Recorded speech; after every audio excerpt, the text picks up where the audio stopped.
More than 15,000 tickets have been sold in the first 3 hours of the second day of advanced return ticket sales for eJourney. As previous, all the tickets are being sold online. Passengers can book tickets by logging into the Rail Service app and website.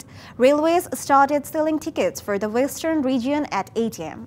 For the scheduled 33,500 tickets, the railway server received over 1 crore hits in the first 3 hours. On the other hand, tickets for the Eastern region will be opened online around 2 p.m. Tickets for June 21st are being sold today. Tickets for June 22nd are going on sale on June 12th.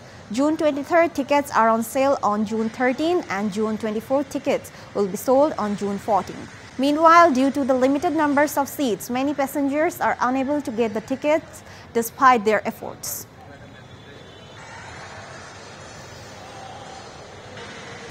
নগদে ৫০০ টাকা বা তার বেশি পেমেন্টে পেতে পারেন ঢাকায় জমিসহ ২০ কোটি টাকার পুরস্কার।